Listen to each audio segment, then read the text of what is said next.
بكير عن ابن شهاب عن عروة بن الزبير عن عائشة أم المؤمنين رضي الله تعالى عنها أنها قالت: أول ما بدأ به رسول الله صلى الله عليه وسلم من الوحي الرؤيا الصالحة في النوم، فكان لا يرى رؤيا إلا جاءت مثل فلك الصبح، ثم حبب إليه الخلاء، وكان يخلو بغار هراء فيتحنث فيه، وهو تعبد الليالي ذوات العدد قبل أن ينزع إلى أهله ويتزود لذلك، ثم يرجع إلى خديجة فيتزود لمثلها حتى جاءه الحق وهو في غار هراء،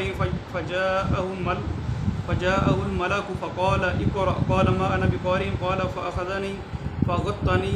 فغطني حتى بلغ مني الجهد ثم أرسلني فقال: اقرأ. قلت: ما أنا بقارئ. فغطني الثانية حتى بلغ مني الجهد ثم أرسلني فقال: اقرأ. فقلت: ما أنا بقارئ. فغطني الثالثة ثم أرسلني فقال: اقرأ باسم ربك الذي خلق الإنسان من علق، اقرأ وربك الأكرم. فرجع بها رسول الله صلى الله عليه وسلم يرجف فؤاده، فدخل على خديجة بنت خويلد رضي الله تعالى عنها فقال: زملوني فزملوه حتى ذهب عنه الروع، فقال لخديجة وأخبرها الخبر: لقد خشيت على نفسي. فقالت خديجة: كلا والله ما يخزيك الله أبدا، إنك لا تصل الرحم وتحمل الكل وتكسب المعدوم وتقضي الضيف وتعين على نوائب الحق. بسم الله الرحمن الرحیم. جناب امام بخاری رحمہ اللہ فرماتے ہیں: حدثنا یحییٰ بن بکیر قال اخبرنا اللیث عن عقیل عن ابن شہاب عن عروة بن الزبیر عن عائشہ. اگرچہ یہ حدیث ابتدائی احادیث میں سے ہے، لیکن اس کے چند روات کے متعلق بات پہلے تفصیلاً آپ سن چکے ہیں. البتہ ابتدائی راوی حضرت امام بخاری رحمہ اللہ کے شیخ حضرت یحییٰ بن بکیر ہیں. حضرت یحییٰ بن بکیر اصل میں یحییٰ بن عبداللہ بن بکیر ہیں. ان کے والد محترم کا نام عبداللہ تھا، لیکن مشہور ان کے خاندان میں حضرت بکیر تھے، اس لیے مشہور و معروف آدمی کی طرف نسبت خاندانی کی جاتی ہے، اس لیے یہ یحییٰ بن بکیر ہی معروف ہو گئے، ورنہ اصل میں یہ ابو زکریا قریش خاندان سے وابستہ عبداللہ بن بکیر، یحییٰ بن عبداللہ بن بکیر، تو جد کی طرف یہ منسوب و مار اس لیے ان کی شہرت کی وجہ سے. اور حضرت یحییٰ بن عبداللہ بن بکیر مصر کے کبار حفاظ حدیث میں سے شمار ہوتے تھے، اور حضرت امام بخاری رحمہ اللہ اپنے روات حدیث کے حوالے سے جو میرٹ رکھتے ہیں اس پر پورا اترتے ہیں. وہ بیان کرتے ہیں حضرت لیث سے مراد حضرت لیث بن سعد بن عبد الرحمن اتباع التابعین میں سے ہیں، اور ان کے متعلق حضرت امام یحییٰ بن عبداللہ بن بکیر کے متعلق یہ بھی معروف ہے کہ حضرت لیث بن سعد جو ہیں ان کے تمام شاگردوں میں سے سب سے زیادہ پختہ اور قابل اعتماد تھے. اور اسی طرح ان کے استاد ہیں حضرت عقیل بن خالد. لفظ عقیل یہاں تصغیر کے ساتھ پڑھتے ہیں، اور کتب ستہ میں تصغیر کے ساتھ تلفظ والا عقیل اور کوئی راوی نہیں ہے. جتنے بھی روات ان کے علاوہ ہیں سب عقیل ہیں، اور ان کے دادا کا نام بھی عقیل تھا، عقیل بن خالد بن عقیل ایلی. اور ان کے متعلق بھی یہی بات معروف ہے کہ یہ عقیل اثبت الروات عن ابن شہاب، حضرت امام ابن شہاب سے جتنے بھی روات حدیث نے حدیث بیان کی ہے ان میں سے سب سے زیادہ پختہ اور قابل اعتماد ان کو قرار دیا جاتا تھا. اور امام ابن شہاب پھر امام ابن شہاب ہیں جی. ہم نے آپ کو ابتدائی طور پر جو سلسلۃ الذہب سنایا تھا اس میں ان کا بھی شمار ہوتا ہے. اور حضرت امام مالک رحمہ اللہ کے بھی یہ استاد ہیں، حضرت سعید بن مسیب کے شاگرد ہیں، اور بہت سے صحابہ کرام سے بھی ان کی ملاقات ہے. اور 700 کے قریب اتباع تابعین مشائخ سے بھی انہوں نے استفادہ کیا۔ ان کے شاگرد بتاتے ہیں کہ قلم دوات ہر وقت ان کے پاس ہوتی تھی، بلکہ ہم خدام جو ہیں نا وہی حاضر ہوتے تھے، ہر مجلس میں جاتے اور احادیث لکھنے کا اہتمام کرتے، اور 70-80 دن میں قرآن مجید حفظ کیا انہوں نے۔ تو یہ بیان کرتے ہیں حضرت امام ابن شہاب، اصل میں محمد بن مسلم، یہ بھی اپنے آباء میں سے جو مشہور ہیں ان کی طرف ہی منسوب ہیں، ورنہ یہ شہاب جو ہیں یہ ان کے نہ والد تھے نہ دادا تھے۔ نام ان کا محمد تھا، والد کا نام مسلم تھا، دادا کا نام عبید اللہ اور پردادا کا نام عبداللہ، اور ان کے والد شہاب تھے۔ لیکن زہری ہے مدینہ کے صغار تابعین میں ان کا شمار ہوتا ہے، اور امام بخاری رحمہ اللہ نے بھی ان کے جد اعلیٰ کی طرف ان کی شہرت کی وجہ سے منسوب کیا ہے، اور یہ حضرت نبی اکرم صلی اللہ علیہ وسلم کی والدہ آمنہ کے خاندان سے تعلق رکھتے تھے۔ تو وہ بھی زہرہ، بنو زہرہ معروف ہیں وہاں۔ تو بہرحال ان کی جلالت و ثقاہت و اتقان پر تمام محدثین کا اتفاق ہے۔ یہ بیان کرتے ہیں حضرت عروہ بن زبیر سے، ان کا تذکرہ آپ نے پچھلی حدیث میں پڑھ لیا، وہ حضرت عائشہ رضی اللہ عنہا سے بیان کرتے ہیں۔ حضرت عائشہ کے متعلق بھی آپ نے پوری تفصیل پہلے سن لی ہے الحمدللہ۔ پچھلی حدیث کے متعلق تو یہ ایک صرف احتمال تھا کہ یہ مراسیل میں سے ہے، ہم نے اس کی تفصیل بھی ذکر کر دی ہے، لیکن یہ بیان جو ہے نا یہ واقعتاً حضرت عائشہ رضی اللہ عنہا کے مراسیل میں سے ہے، یعنی نبی اکرم صلی اللہ علیہ وسلم کے اوپر وحی کے ابتدائی حالات جو ہیں وہ بیان کر رہی ہیں، جبکہ اس وقت جو ہے نا یہ دنیا میں موجود نہیں تھی۔ لیکن چونکہ نبی اکرم صلی اللہ علیہ وسلم سے ان کا انتہائی زیادہ وقت گزرا اور آدھی عمر آپ کے ساتھ گزاری ہے، اور پھر حدیث کا حصول جس طرح کے چند افراد صحابہ کرام میں سے حریص تھے، اسی طرح حضرت عائشہ رضی اللہ عنہا بھی تھیں۔ اس لیے بیبیاں تو ویسے بھی گلاں یہو پوچھ پاچھ لیندیاں ہیں جی، تو یہاں تو جو ہے نا اور بات ہے، چونکہ اس میں بہت سی حقائق ہیں، بہت سی حقیقتیں ہیں جن کا یہاں بیان ہوتا ہے، اور اس لیے مرسل ہونے کی بنیاد پر اس پر کوئی جو ہے نا اعتراض نہیں کیا جا سکتا۔ اگرچہ میں نے کل آپ سے عرض کیا تھا کہ مراسیل صحابہ بھی ساری حجت نہیں ہیں،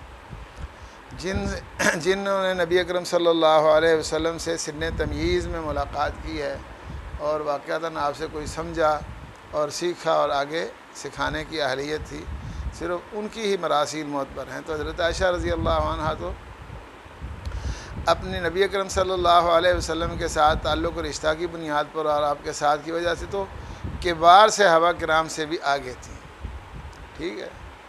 اس لیے حضرت عائشہ رضی اللہ عنہا کی یہ روایت مرسل ہونے کے باوجود اس پر کوئی اور وہ اعتراض جو آپ کر رہے تھے، کہتے ہیں جی حضرت خدیجہ رضی اللہ عنہا سے بیان کیوں نہیں۔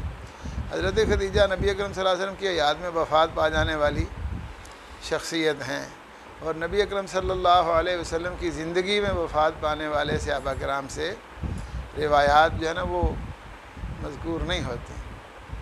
وہی اسی لیے کہ نبی اکرم صلی اللہ علیہ وسلم کے زمانہ میں جب وہ چلے گئے تو ان سے جو حدیث ملی ہے وہ براہ راست نبی اکرم صلی اللہ علیہ وسلم سے رابطہ کر کے بھی انہوں نے حاصل کر لی ہے، اس لیے براہ راست نبی اکرم صلی اللہ علیہ وسلم کی طرح نسبت کر کے وہ حدیث بیان کی جاتی تھی۔ اس لیے حضرت خدیجہ اکیلی نہیں، نبی اکرم صلی اللہ علیہ وسلم کے بہت سے صحابہ کرام ہیں جو آپ کی زندگی میں وفات پا گئے، ان سے کوئی روایت نہیں ہے۔ روایت تو انہی پہ جنہوں نے نبی اکرم صلی اللہ علیہ وسلم کے بعد بھی وقت گزارا، انہوں نے پھر آگے روایت شاگردوں کی، کیونکہ جو فوت ہو گئے انہوں نے کس کو بتانا تھا، کون سے ان کے شاگرد تھے؟ تو جو شاگرد تھے وہ نبی اکرم صلی اللہ علیہ وسلم سے خود رابطہ کر سکتے تھے۔ اس لیے یہ اشکال محض ایک خیال کہتے ہیں نا، یہ خیال است و معالست و جنون، ایسی باتیں جو ہے نا یہ محض اختراعی ہوتی ہیں، اور پھر یہ شیطانی اثرات ہوتے ہیں۔ اللہ نے کہا ان الشیاطین لیوحون الی اولیاءہم لیجادلوکم، یہ شیطانی اثرات ہوتے ہیں۔ اور کسی صحابی سے جو نبی پاک صلی اللہ علیہ وسلم کے زمانہ میں فوت ہو گئے ہیں کتنی روایات ملتی ہیں۔ البتہ نبی اکرم صلی اللہ علیہ وسلم کے بعد جو زندہ رہے ہیں وہ چاہے چھوٹے ہیں بڑے ہیں، ان سے احادیث، کیونکہ یہ تعلیم و تعلم کا سلسلہ ہے، اور تعلم کا سلسلہ تو نبی اکرم صلی اللہ علیہ وسلم کے زمانہ میں تھا، لیکن تعلیم کا سلسلہ نہیں تھا۔ تعلیم اس وقت معلم رسول اللہ صلی اللہ علیہ وسلم ہی تھے، اور کوئی معلم نہیں تھا۔ جی تو بہرحال حضرت عائشہ رضی اللہ عنہا کہتی ہیں انہا قالت اول ما بدأ به رسول اللہ صلی اللہ علیہ وسلم من الوحی الرؤیا الصالحۃ فی النوم۔ اول ما بدأ بھی پڑھ سکتے ہیں، اولا ما بدأ به بھی پڑھ سکتے ہیں۔ اولو پڑھیں تو یہ مبتدا ہے، اور الرؤیا الصالحہ اس کی خبر ہے۔ اس کا معنی ہوگا پہلے پہل جس چیز کے ساتھ ابتدا کی گئی رسول اللہ صلی اللہ علیہ وسلم پر وحی سے، وہ اچھے سچے خواب تھے نیند کی حالت میں، یا پھر اس کو ظرف بنا کر اولا ما بدأ به رسول اللہ صلی اللہ علیہ وسلم من الوحی الرؤیا الصالحہ فی النوم، یعنی پہلے پہل جس چیز کا پہلے وقت میں، پہلے زمانہ میں پہلے پہل جس چیز کا آغاز کیا گیا رسول اللہ صلی اللہ علیہ وسلم سے وحی کے حوالہ سے، الرؤیا الصالحۃ فی النوم، اچھے خواب ہوتے تھے نیند میں۔ نبی اکرم صلی اللہ علیہ وسلم نے خواب کے حوالے سے ویسے بھی یہ فرمایا ہے کہ جو لوگ عام حالات میں اچھے ہوتے ہیں ان کے ہی خواب بھی اچھے ہوتے ہیں، جو لوگ سچے ہوتے ہیں عام حالات میں ان کے خواب سچے ہوتے ہیں، ٹھیک ہے۔ اس لیے ویسے خواب کئی قسم کے ہوتے ہیں، اکثر لوگوں کی کوشش یہ ہوتی ہے کہ ہمارے خواب کی تعبیر بیان کی جائے، اور عام خواب یہی بیان کرتے ہیں جی کہ کوئی بندہ مریا ملیا خان میں جونا ماں جی ان کو شاید دیو ویسے نہیں دیو، یا اس نے کوئی چیز پکڑائی ہے لیا وہ چلا گیا، کوئی بات نہیں کی، سمجھ گئے ہو۔ تو نبی اکرم صلی اللہ علیہ وسلم نے فرمایا ہے کہ انسان کے جو حالات ہوتے ہیں یا خیالات ہوتے ہیں وہ بھی خواب بن جاتے ہیں، ٹھیک ہے۔ اور بعض اوقات خواب تحزین ہوتی ہے، ڈراؤنی خواب یا ڈرانے والی پریشان کرنے کے لیے، وہ شیطانی اثر ہوتا ہے، اور یہ ایسے لوگوں پر ہوتا ہے جو اللہ کا ذکر کم کرتے ہیں، اللہ کی یاد سے غافل ہیں، اللہ کا ذکر نہیں کرتے، اور ایسے ہی ہاں جی جویں آئے انجے ہی بہ گئے، کیونکہ یہ اللہ کا ذکر بہت بڑا عمل ہے۔ اللہ اکبر۔ میں تو یہ سمجھتا ہوں کہ اللہ اکبر، یہ اللہ کا ذکر ہے۔ اللہ نے فرمایا نبی اکرم صلی اللہ علیہ وسلم کو اتل ما اوحی الیک من الکتاب واقم الصلاۃ ان الصلاۃ تنہی عن الفحشاء والمنکر ولذکر اللہ اکبر۔ فرمایا قرآن مجید کی تلاوت بھی کریں۔ قرآن مجید کی تلاوت کرنا مستقل ایک عمل ہے۔ نبی اکرم صلی اللہ علیہ وسلم کو تلاوت کا جو اللہ نے حکم دیا ہے وہ اس لیے نہیں کہ نبی اکرم صلی اللہ علیہ وسلم کو کوئی بھول جاتا تھا۔ نبی اکرم صلی اللہ علیہ وسلم یا حضرت جبریل علیہ السلام رمضان میں ایک دوسرے کو قرآن سناتے تھے تو وہ ہمارے قاریوں کی طرح دور نہیں کرتے تھے کہ چل میں تینوں سنانا تو یاد ہو جائے، بھولے نا کدھرے۔ وہ صرف اس لیے کہ اس سے اللہ تعالیٰ کا قرب حاصل ہوتا ہے، اور یہ اللہ تعالیٰ کے پسندیدہ اعمال میں سے ایک بہت بڑا عمل ہے، اور اللہ اکبر یہ اللہ کی کلام ہے، اس کے ساتھ زیادہ سے زیادہ گہرا تعلق اللہ کے قرب کا باعث ہے۔ تو اللہ نے حکم بھی دیا، لیکن فرمایا کہ قرآن نے مگر ہی نہیں پیار رہنا، جب نماز کا وقت ہو پھر نماز پڑھیں گے، کیونکہ نماز کا اثر قرآن جی سے زیادہ ہے۔ اس میں ایک پریکٹیکلی انسان کے لیے رہنمائی اور ٹریننگ ہوتی ہے، ہر چیز کی تحدید اور تربیت کا اہتمام ہوتا ہے۔ لیکن فرمایا والا ذکر اللہ اکبر، اللہ کا ذکر بہت بڑا ہے۔ اللہ کا ذکر بہت بڑا ہونے کا مطلب یہ ہے کہ ایک تو یہ ہے کہ یہ ہر وقت کیا جا سکتا ہے۔ نبی اکرم صلی اللہ علیہ وسلم ہر وقت اللہ کا ذکر کرتے تھے، اور ویسے دیکھیں تو آنکھ کھلتی ہے اللہ کا ذکر شروع ہو جاتا ہے، اس کے بعد جی وضو ہے، پھر نماز ہے، پھر ذکر اذکار ہیں مسنون، صبح و شام کے اذکار ہو گئے جی۔ نبی پاک صلی اللہ علیہ وسلم کی کبھی آئینہ دیکھا ہے تب اللہ کا ذکر کیا، کپڑے پہنے تب اللہ کا ذکر کیا ہے، بازار گئے اللہ کا ذکر کیا ہے، لیٹرین میں جانے لگے پھر بھی اللہ کا ذکر، نکلے ہیں پھر بھی اللہ کا ذکر۔ کیا خیال ہے؟ تو ایک تو یہ ہے، اور دوسری بات یہ ہے کہ نماز اہم ترین عمل ہے، لیکن نماز کے ختم ہونے پر بھی اللہ کا ذکر جاری رہتا ہے۔ نبی اکرم صلی اللہ علیہ وسلم نماز کے بعد دعا کرتے تھے، رب اعنی علی ذکرک و شکرک و حسن عبادتک، ٹھیک ہے۔ ایسے ہی حج ختم ہو جاتا ہے، ذکر پھر بھی جاری رہتا ہے۔ کیا خیال ہے؟ اللہ تعالیٰ نے فرمایا ثم افیضوا من حیث افاض الناس واستغفروا اللہ ان اللہ غفور رحیم، اور آگے کہ اذا قضیتم مناسککم فاذکروا اللہ کذکرکم آباءکم واشد ذکرا۔ یہ حج بھی اللہ کا ذکر ہی ہے، لیکن فارغ ہو کر یہ نہیں سمجھنا کم ہو گیا ہے، بلکہ اللہ کو یاد کرتے رہنا ہے۔ مطلب کہ نماز ختم ذکر پھر بھی جاری ہے، حج ختم ذکر پھر بھی جاری ہے، کہتے دنیا ختم ہو جائے گی ذکر پھر بھی جاری ہے۔ کیا خیال ہے؟ جنت والے جنت میں جانے کے بعد ان کے لیے نہ نماز کا حکم ہے، نہ روزے کا حکم ہے، نہ زکوٰۃ دینے کا، نہ حج کرنے کا، نہ کوئی اور حکم ہیں، لیکن اللہ کا ذکر جو ہے نا اس وقت بھی جاری رہے گا۔ ان الذین آمنوا وعملوا الصالحات یہدیہم ربہم بایمانہم تجری من تحتہم الانہار فی جنات النعیم دعواہم فیہا سبحانک اللہم وتحیتہم فیہا سلام وآخر دعواہم ان الحمد للہ رب العالمین وقضی بینہم بالحق وقیل الحمد للہ رب العالمین سبحان ربک رب العزۃ عما یصفون وسلام علی المرسلین الحمد للہ رب العالمین۔ اس لیے یہ اللہ کا ذکر بہت بڑا عمل ہے۔ تو یہ اللہ اکبر، نبی اکرم صلی اللہ علیہ وسلم نے فرمایا کہ جو لوگ اللہ کو یاد کرنے والے یا سچے لوگ ہیں وہ ان کو اچھے خواب آتے ہیں۔ قرآن مجید میں بھی اس کا بیان پہلے بھی میرے خیال اشارتاً بات ہوئی تھی۔ اللہ تعالیٰ نے فرمایا الا ان اولیاء اللہ لا خوف علیہم ولا هم یحزنون الذین آمنوا وکانوا یتقون۔ تو اب یہ لوگ اللہ کا ذکر کم کرتے ہیں اور کہتے ہیں ہمارے خواب جو ہے نا جو ان کے اثرات بیان کیے جائیں، لیکن بات کوئی نہیں، پھر لوگ پریشان ہو جاتے ہیں۔ اللہ کا ذکر انسان کی حفاظت کے لیے بھی بہت مفید ہے۔ اللہ اکبر۔ ایک دفعہ کی بات ہے، یہ ہمارے ماڈل ٹاؤن کے پرانے ساتھیوں میں سے کوئی ساتھی یہاں آئے، ساڑھے گھروں چیزاں چوری ہو جاندیاں تو میں دسو تسی، میں کہ میں کی دسنا، میں چور لبو جا کے جہاں چوری کرتا وے ہیں نہیں جی، کوئی چور بھی کوئی نہیں، میں اس طرح نہیں ہے، چور تو کوئی نہ کوئی ہے، بھاویں تھوڑے خیال کے مطابق جن نہ ہوئے، بھاویں۔ میں نے کہا نبی اکرم صلی اللہ علیہ وسلم نے بتایا ہے، فرمایا ہے دروازے بند کر کے رکھو، اللہ کا ذکر کر کے، اللہ کا نام لے کر ہیں، اور چراغ بجھاؤ تو اللہ کا نام لے کر۔ تو نبی پاک صلی اللہ علیہ وسلم نے تو یہ فرمایا ہے، تو آپ بھی اللہ کا ذکر کریں، اللہ کا نام لیں۔ میں ان کو وظائف بتائے تو وہ کہنے لگے جی کافی بہتر ہو گیا، لیکن آپ ہمارے گھر تشریف لائیں۔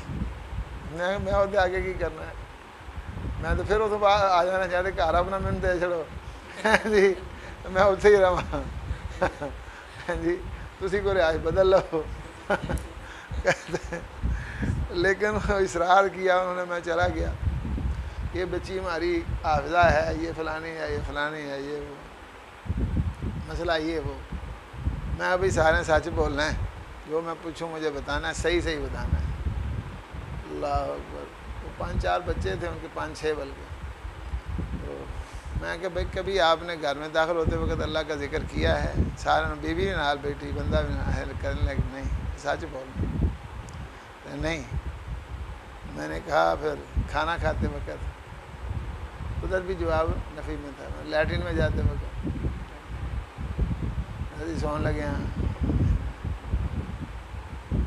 تو انہوں نے پوچھا میں بال انہیں بنا لیں تو ہمیں کہ اللہ کا ذکر کیا وہ اصل بھی کر دو کہ نہیں چپ کر گیا.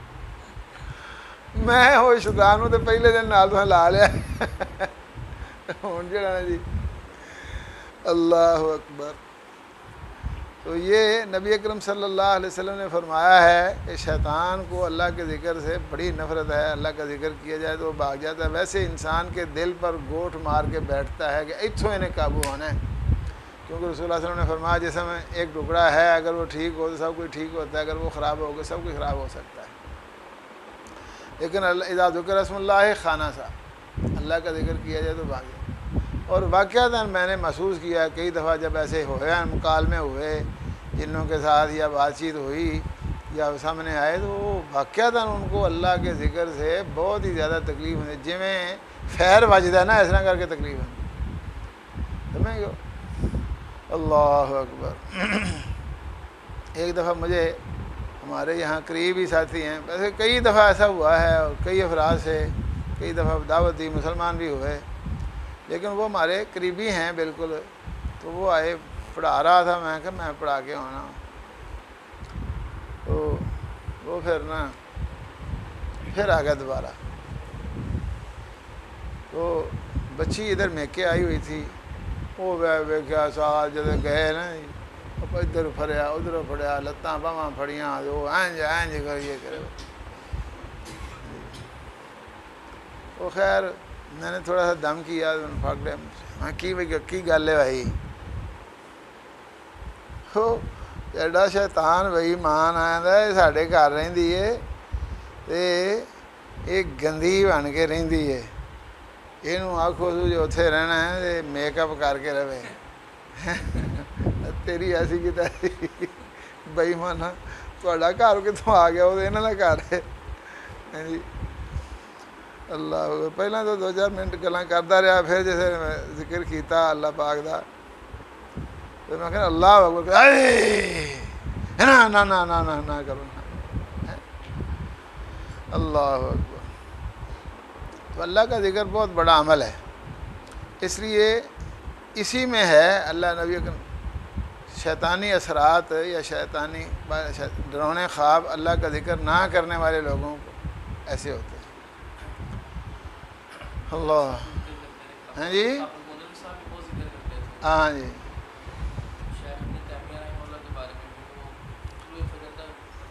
ہاں جی ہاں جی. وہ تو دیکھو نا جی, ذکر تو ایسا عمل ہے کہ اس کے لیے جی نہ کوئی حالت بدلنے کی ضرورت ہوتی ہے نہ کہیں جانے کی ضرورت ہوتی ہے. یہ تو ہر وقت اللہ کا ذکر نبی پاک صلی اللہ علیہ وسلم بھی کرتے تھے اور ہو سکتا ہے اور سارے کر سکتے ہیں.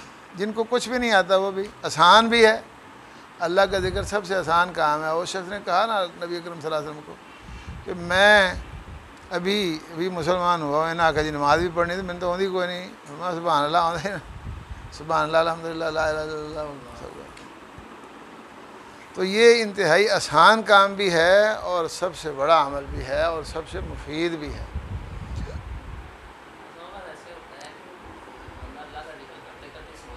ہاں اچھا خواب آتا ہے.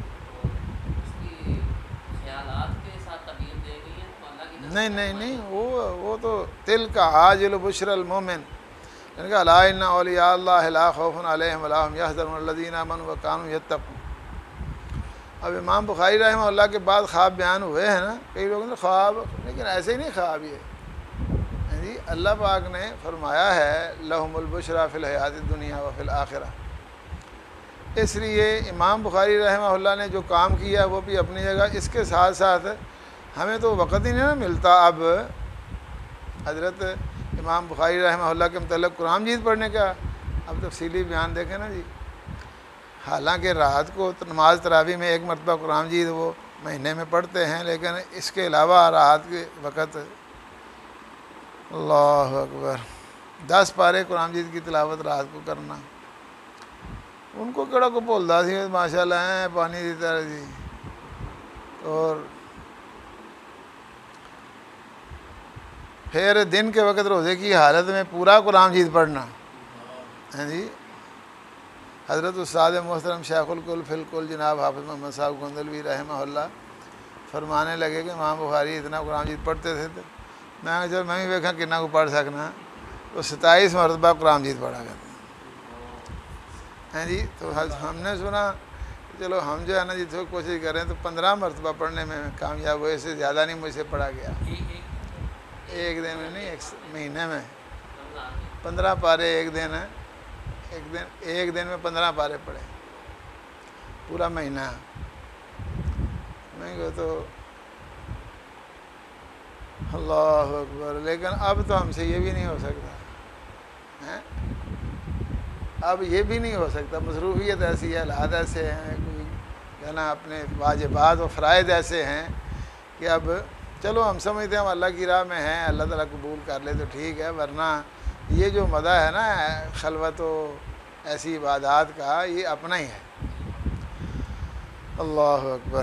لیکن لوگ جو ہے نا اتوں کٹ دیں چلے نبی پاس چلے کٹ دیں۔ نبی اکرم صلی اللہ علیہ وسلم کا طریقہ سب سے اچھا طریقہ ہے، اس سے بہتر کوئی طریقہ نہیں ہے۔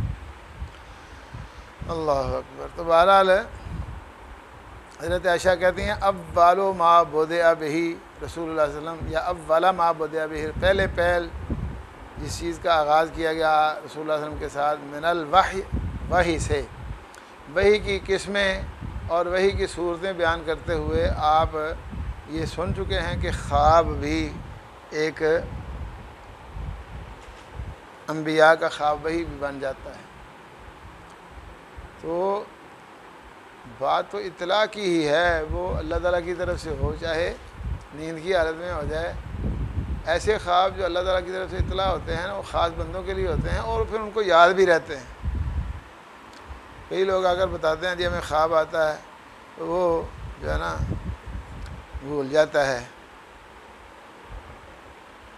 تو میں نے ایک دفعہ حضرت مولانا ابوالبرکات رحمۃ اللہ علیہ سے پوچھا کہ ایسا کیوں ہوتا ہے کہ خواب بھول جاتا ہے، اکثر لوگ پوچھتے ہیں، تو کہنے لگے یہ انسان کے ذہن کے کمزور ہونے کی وجہ سے ہوتا ہے۔ جی انسان کا حافظہ کمزور ہونے کی وجہ سے ایسا ہوتا ہے، ویسے نہیں ہوتا۔ ایسے بھی ہو سکتا ہے، کئی دفعہ ایسے ویسے ہمیں بھی ہو جاتا ہے کہ خواب آیا ہے، پہلے بہت زیادہ ایسے ہوتا تھا کہ خواب آیا ہے، لیکن بالکل اسی طرح جس طرح خواب میں جو کچھ بھی جس ترتیب کے ساتھ پیش کیا گیا ہے نا، واقعات بھی اسی طرح ہی ہوئے، لیکن بندے کا دھیان اس طرف نہیں ہوتا، تو ایسے محسوس ہوتا ہے جیسے یہ بات پہلے بھی کہیں دیکھی ہے۔ جی وہ ہوتا یہی ہے کہ وہ خواب ہوتا ہے، کبھی بھول بھی جاتا ہے خواب انسان کو۔ لیکن یہ جو اللہ تعالیٰ کی طرف سے خواب ہوتے ہیں نا اچھے، یہ نہیں بھولتے۔ تو نبی اکرم صلی اللہ علیہ وسلم کی طرف جو خواب تھے یہ تو وہی تھے نا، یعنی ہر خواب، تو میں نے پہلے بھی غالباً اشارہ کیا، ہر خواب وہی نہیں ہوتا، جس طرح ہر بات وہی نہیں ہوتی انسان نبی پاک صلی اللہ علیہ وسلم کی، لیکن بہرحال جو وہی کی صورت خواب آئے ان کی تو پھر حفاظت اللہ تعالیٰ کے ذمہ ہے نا۔ تو امام بخاری رحمہ اللہ کو بھی اسی طرح کے خواب آئے، کبھی پکا چال دینے پہ، کبھی پیچھے چال دینے پہ، کبھی جناب کوئی اور انداز ہے، کبھی اور انداز ہے۔ جی تو کہتی ہیں حضرت عائشہ رضی اللہ عنہ، فَكَانَ لَا يَرَى رُؤْيَا إِلَّا جَاءَتْ مِثْلَ فَلَقِ الصُّبْحِ، پس نہیں دیکھتے تھے کوئی خواب مگر ظاہر ہوتی وہ صبح پھوٹنے کی طرح، جس طرح صبح کی سفیدی رات کی تاریکی کے مقابلے میں ہوتی ہے، بالکل اسی طرح کلیئر واضح خواب آتا ہے۔ کیونکہ یہ اللہ تعالیٰ کی طرف سے اطلاع ہوتی تھی، اس لیے اس کا جو ہے نا ظہور اور اس کا صدوق جو ہے نا یہ تو لازمی ہونا تھا۔ کہتے ہیں ان حالات کے اثرات یہ ہوئے کہ حبب الیہ الخلا، نبی اکرم صلی اللہ علیہ وسلم ان کے اثرات کی وجہ سے اپنے اندر وہاں کے حالات سے بیدار ہو گئے اور تنہائی اور خلوت پسند کرنے لگے۔ یہ تنہائی اور خلوت جو ہے نا یہ کس لیے ہے؟ یہ میں نے پہلے بھی کہا نا کہ چلے کرنے والے جو ہے نا وہ چلا کرتے ہیں 40 دن کا، وہ ادھر سے، حالانکہ نبی اکرم صلی اللہ علیہ وسلم کا ایسا کوئی بات نہیں ہے، نہ کوئی چلا نہ کوئی گال نہ بات، نبی اکرم صلی اللہ علیہ وسلم اعتکاف کے انداز میں جس طرح خلوت حاصل کرنا ہوتی ہے، چونکہ یہ جو خلوت میں اللہ کا ذکر اور اللہ کا ذکر کرتے ہوئے رونا، یہ بڑے اعمال میں سے ایک عمل ہے۔ 2 4 5 7 بندے رل کے آخر ایسا رونا ہے تو وہ کوئی لگ پہ اس پاسے تو وہ رو ہی پہ رہے ہیں پاویں رون نہ بھی آوے، دل میں یہ کیفیت نہ بھی ہو تو ایویں جڑی ہو، لیکن خلوت میں جہاں انسان کے اوپر شیطانی اثر بھی غالب ہو سکتا ہے، کوئی اور کیفیت بھی آ سکتی ہے، وہاں اللہ کا ذکر کرنا، نبی اکرم صلی اللہ علیہ وسلم نے فرمایا نا کہ 7 وہ خوش بخت جنہیں اللہ پاک اپنے سائے میں جگہ عطا فرمائیں گے۔ عطا فی المعطا والصحیحین 7 یظلہم اللہ الکریم بظلہ، محب عفیف ناشع متصدق باق مسل والامام بعدلہ۔ ٹھیک ہے، ویسے تو اور بھی بہت سے ضد 7 کر کے محدثین نے لکھے ہیں، لیکن یہ بہرحال معروف متفق علیہ حدیث ہے۔ تو اس میں نبی اکرم صلی اللہ علیہ وسلم نے یہ بات کبھی بھی نہیں کہی کہ کسی مجلس ذکر میں بیٹھ کر اللہ کا ذکر کرنے والا جو اس کو بھی اعزاز ملے گا۔ مجالس ذکر اب لوگ قائم کرتے ہیں، لیکن ان کا انداز تو ویسے بھی نیا ہی ہوتا ہے۔ اللہ اکبر۔ تو اگرچہ اس کی اجازت ہے، لیکن اس کی اجازت وہی ہے جو شرعی طور پر معروف و مسنون ہے۔ مثلا خطبہ جمعہ ہے، یہ بھی اللہ کا ذکر، اذا نودی للصلاۃ من یوم الجمعۃ فاسعوا الی ذکر اللہ، یہ اجتماعی اللہ کا ذکر ہے۔ اسی طرح کوئی جو ہے نا واعظ و تذکیر کی مجلس ہے، یہ بھی اللہ تعالیٰ کا ذکر ہے۔ آج بیگ نا یہ ہو لا کرنا، یہ معروف طریقہ نہیں ہے، نہ نبی پاک صلی اللہ علیہ وسلم کا طریقہ ہے، نہ صحابہ کرام کا طریقہ جی۔ اس لیے چلے ہوں یا یہ ساری باتیں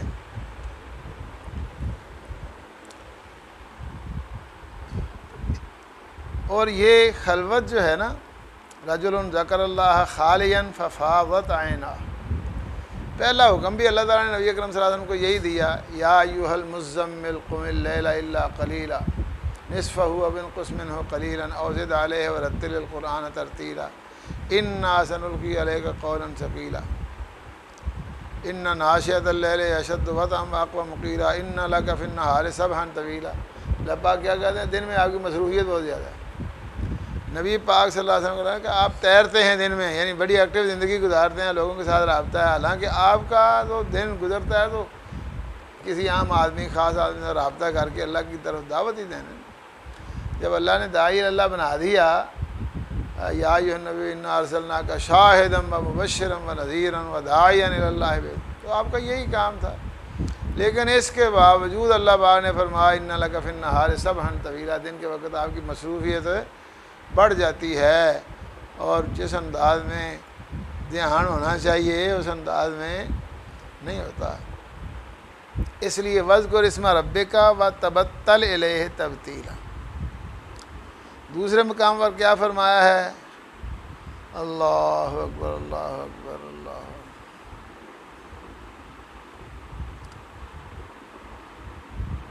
انا انزلنا، کیا سورۃ دہر کے آخر میں انا نحن نزلنا علیک القرآن تنزیلا فاصبر لحکم ربک ولا تطع منهم عاصما او کفورا واذکر اسم ربک بکرۃ واصیلا ومن اللیل فاسجد لہ وسبحہ لیلا طویلا۔ لمبی رات اور بکرۃ واصیلا، بعض مفسرین نے تو یہ بات بھی بیان کی ہے، بکرۃ واصیلا کا مطلب یہ نہیں ہوتا کہ صبح اللہ کا ذکر کرو شام کو۔ ویسے نبی صلی اللہ علیہ وسلم نے فرمایا ہے کہ عبادت میں اعتدال اور دین کے عمل میں آسانی، فاستعینوا بالغدوۃ والروحہ وشیء من الدلجہ، یہ بھی ہے حدیث، ان دین یسر، دین آسان ہے۔ لیکن کئی لوگ اس حدیث کا معنی کرتے ہیں صبح دی سیر، نبی پاک نے فرمایا کہ صبح دی سیر کریا کرو، وہ صبح دی سیر لا بھی دینے سے، حالانکہ مطلب اس کا یہ ہے کہ وقفے سے ہی عمل جاری رکھو۔ تو یہ جو حدیث ہے بکرۃ واصیلا، عام لوگوں کے لیے، ہمارے لیے بھی اللہ کا یہی حکم ہے، یا ایھا الذین آمنوا اذکروا اللہ ذکرا کثیرا وسبحوہ بکرۃ واسیلا۔ تو اس کا معنی یہ نہیں، مفسرین کی ایک جماعت کا کیا موقف ہے، اس کا یہ معنی نہیں ہے کہ دن کے وقت، صبح کے وقت اللہ کا ذکر کرو، شام کے وقت، بلکہ اس کا مطلب یہ ہے کہ ہر وقت کرو۔ یہ اوقات وہ ہیں جو انسان کی مصروفیت کے اوقات ہیں، اس لیے فرمایا چاہے کتنے مصروف ہوں اللہ کا ذکر جاری رکھو، یہ مطلب ہے۔ تو جس طرح کے دوسرا بھی انداز اللہ پاک کی کلام سے مل جاتا ہے جس سے اس کی تائید ہوتی ہے، ہاں جی، لا اقسم بیوم القیامہ ولا اقسم بالنفس اللوامہ ایحسب الانسان ان لن نجمع عظامہ بلا قادرین علی ان نسوی بنانہ۔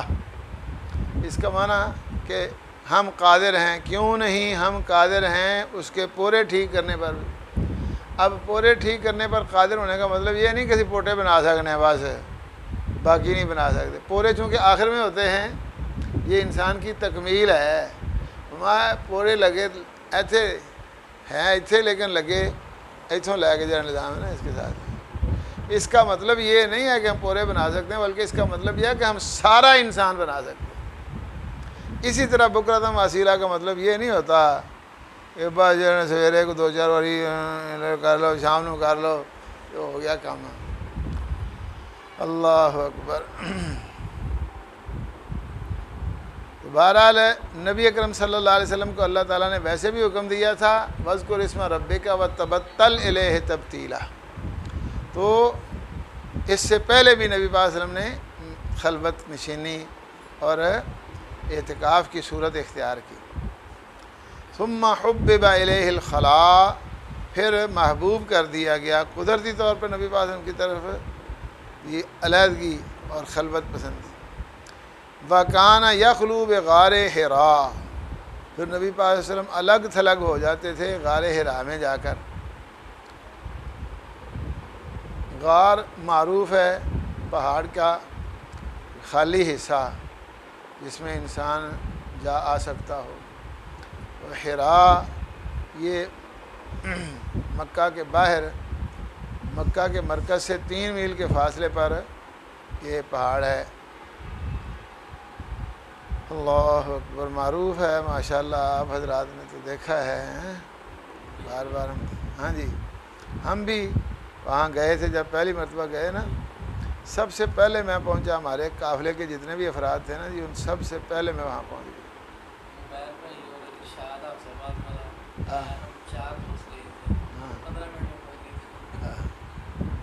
آؤ بندہ جوان ہوئے، دبلا پتلا ہوئے، پائیدان ایسا چھیتی جانا پڑ جاتا ہے۔ ہاں جی، تو